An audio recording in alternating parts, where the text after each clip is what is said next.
The significance of Arunachala is manifold.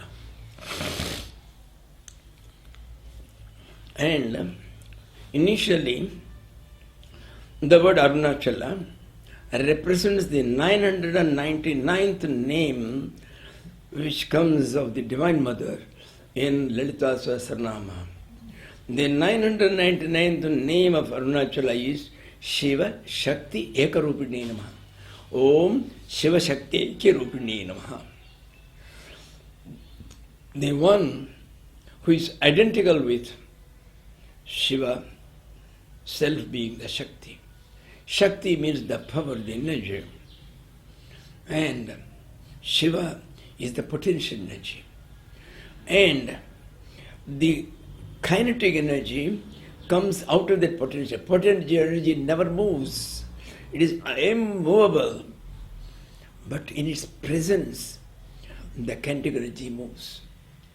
And it is the kinetic energy which creates the world, which looks after the world, which dissolves the world when the end comes. And this is all a play. This play is being made by the power of the Lord. It has been a normal practice in our Hinduism that for purposes of worship, that is for the purpose of upasana, we worship the power separately from the one who has the power. That is, say, burning is the power of the fire. And there cannot be a fire without burning, there cannot be a burning without a fire. But at the same time, you take away the power of burning and then you can worship it. So similarly here what happens is, we are taken with, it is only the power of the Lord. There is nothing, there are no two, there is only one. The Lord alone is there. We call him the Self, we call him the Paramatman, we call him the Brahman when you call the totality into account. And there is no individuality, all the individuals are all the various small drops in the entire ocean of Satchidananda. So the totality alone is true. And the entire body is a kalpana, as he was telling. Kalpana means a sheer imagination which had no reality in itself, which had no substantiality, which was never true or real. So now, Aruna represents that power of movement, here and there, that aggressiveness, that is the color, the red is the color of the Rajoguna. So the mother is in a Rajoguna. She is the one who moves here and there and creates, destroys. All these things are done by the Divine Mother known as Shakti. That is there. And so Aruna means red. So we simply say the red hills. It is not so. Achala also means the hill because it is immovable. On the contrary, according to our highest philosophy, the Atman which is in us, it doesn't move anywhere. Then, how do you say, I am moving from Tiruvannamalai to the Himalayas, I am going to various places, I am going to the dining hall. The entire thing takes place in a dream. So, ultimately, it is immovable and it is just lying supine in its bed. It doesn't do anything at all. It is 100% inactive. But it is not the inactive of the laziness. It is not the inactivity of the tamoguna. There are two types of inactivity. There are two types of passivity. Now, you take a bow and an arrow and place it on the earth, on the ground. They are lying. Now, both of them are lying passive. But it is an idle passive. On the contrary, I take the bow and the arrow, draw it fully and keep it for 1 hour without any movement whatsoever. Now also it is passive, but it is full of energy. The moment you leave it, it can create havoc. It can go and destroy things. And it is an active passivity. This is what we get after a meditation. This is where we are. Outwardly it is 100% passive, but inwardly it has got all the capacity to create a world, to destroy not one world, thousands of galaxies and thousands of universes by a mere glance. It can. It's only an imagination. But how much time will it take? You think, oh, it's a long time, 100 years I have lived, 100 years my father has lived, 100 years my grandfather has lived. Nothing. The thousands, lakhs and lakhs of our births are taking place in no moment. Because there was no time, there was no space before the world was created. Like the entire thing is the same Maya which created that. When once you created a world full of objects, then in order to measure the movements of those objects, you required your time axis and you required also your space axis. Actually speaking, there's absolutely no time, no space. They were everywhere and nothing was born, nothing was dissolved. The entire thing was there, and that was Lord Shiva. And that is Lord Shiva, and that is the Achala. That is called the Kutastha. See, the Atman has got a name in our highest philosophy by Vidyaranya in his book Jivanmukti Viveka and all that. It is called the Kutastha. What is my Kutastha? Kutastha has got two meanings. Kutastha means the peak of the mountain which doesn't move at all, it remains at all times unshaken, without movement. And that is Lord Shiva. And that is Lord Shiva. And that is the self. And that is Atman. There is the totality, the global totality. So that is the thing. So Arunachala represents a beautiful combination of both. And secondly, the world cannot move unless both male hormones and female hormones join together.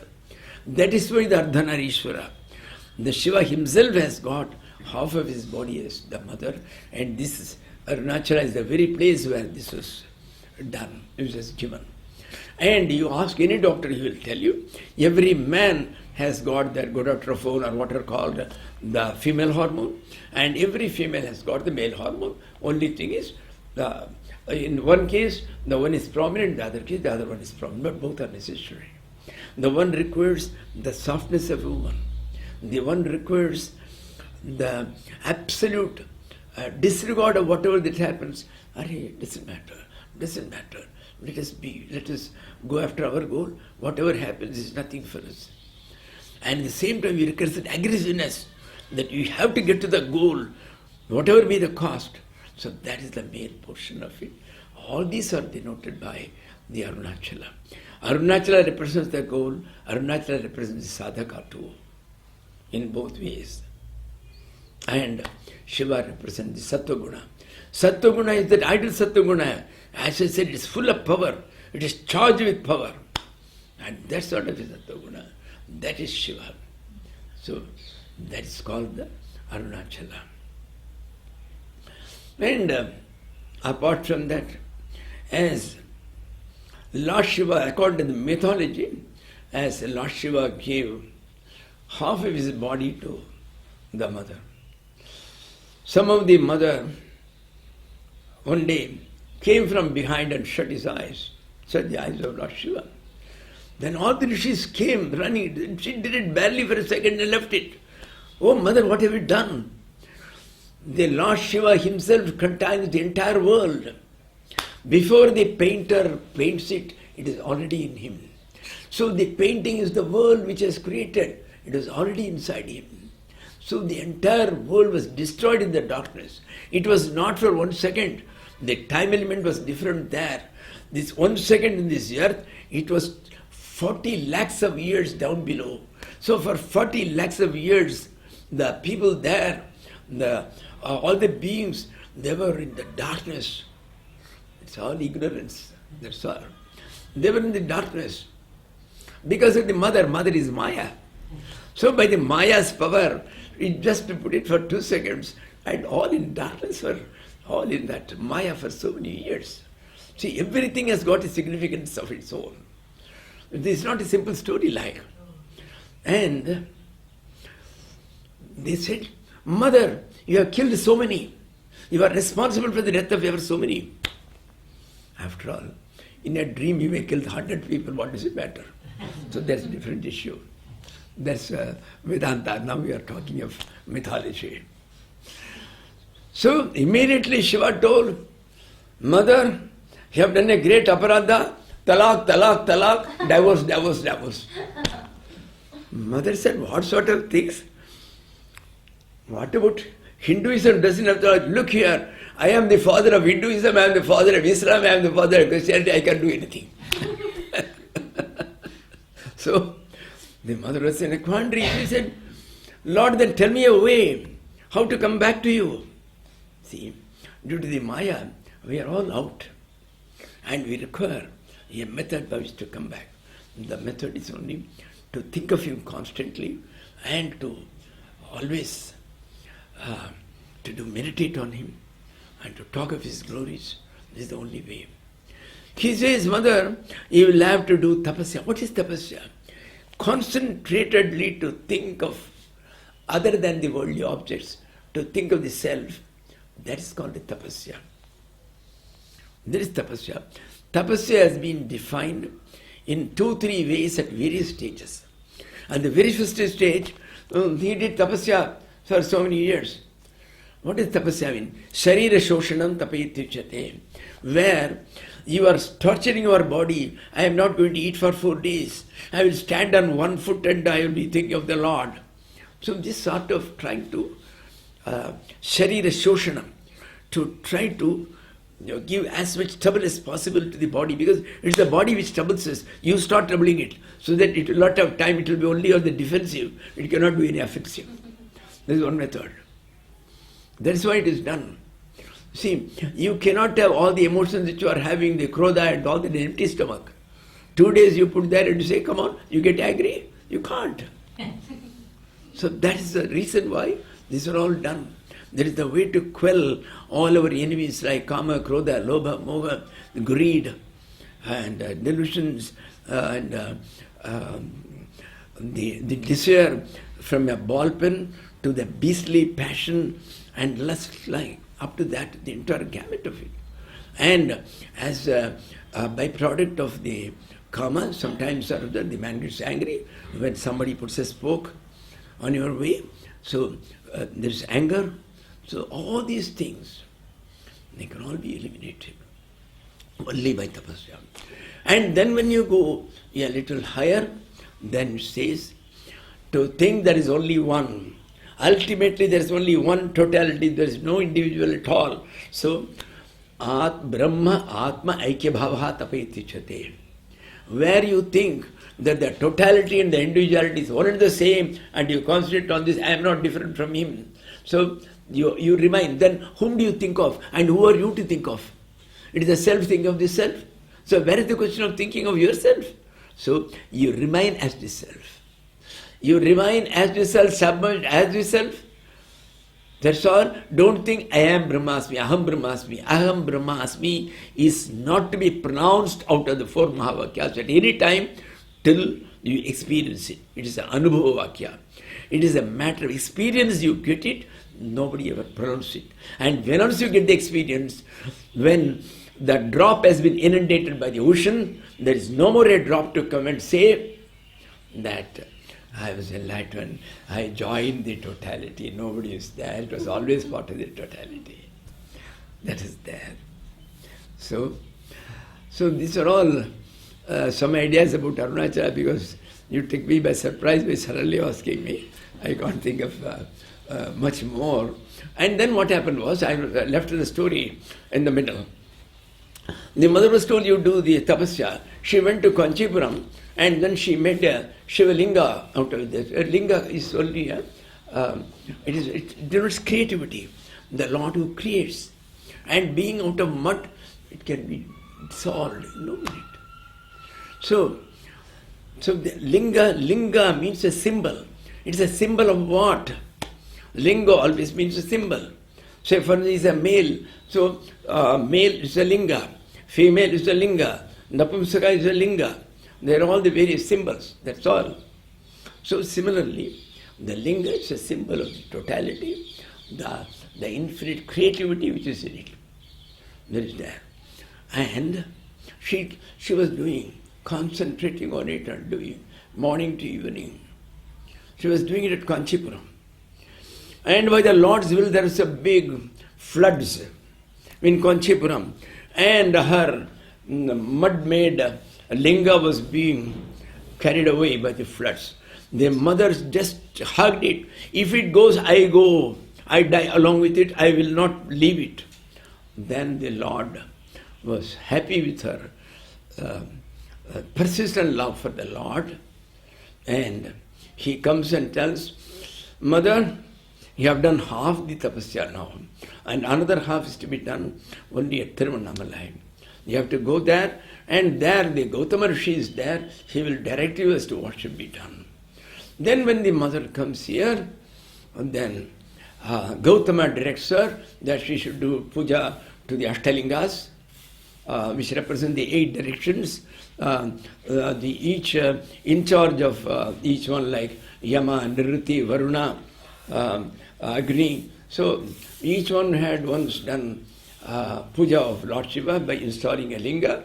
So she does all those places. Then Lord is finally pleased and comes and asks, what do you want?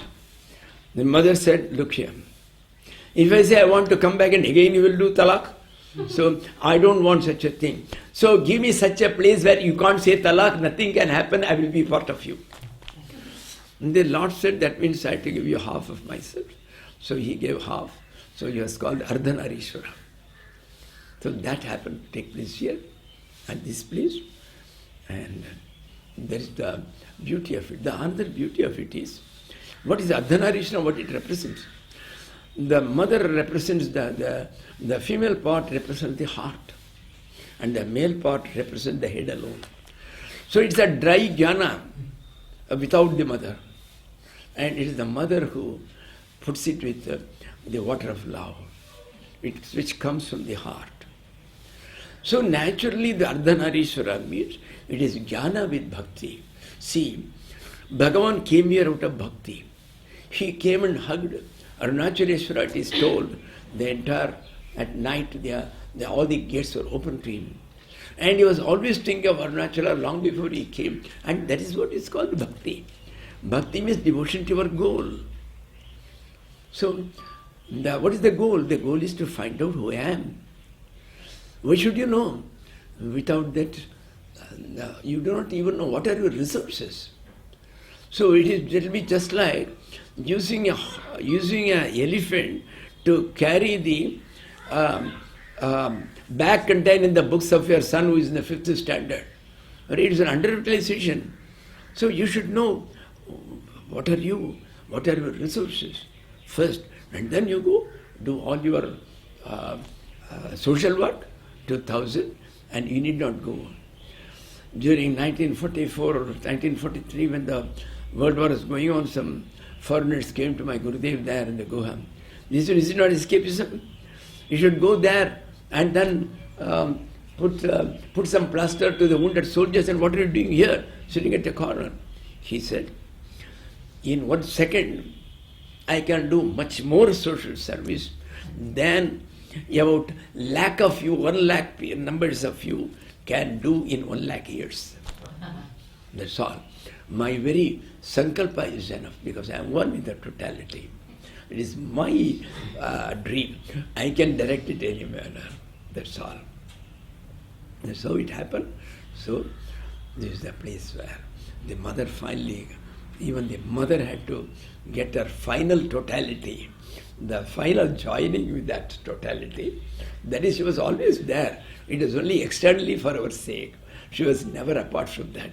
Yeah, you cannot take away the Shakti from that. She was always there. So the entire thing is only just a mythological representation of the truth. That's that. So this is what I could think about Arunachala.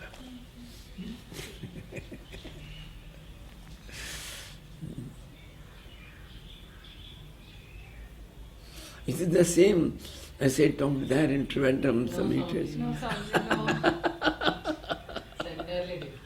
Entirely Arunachala Shiva, Arunachala Shiva, Arunachala Shiva, Arunachala.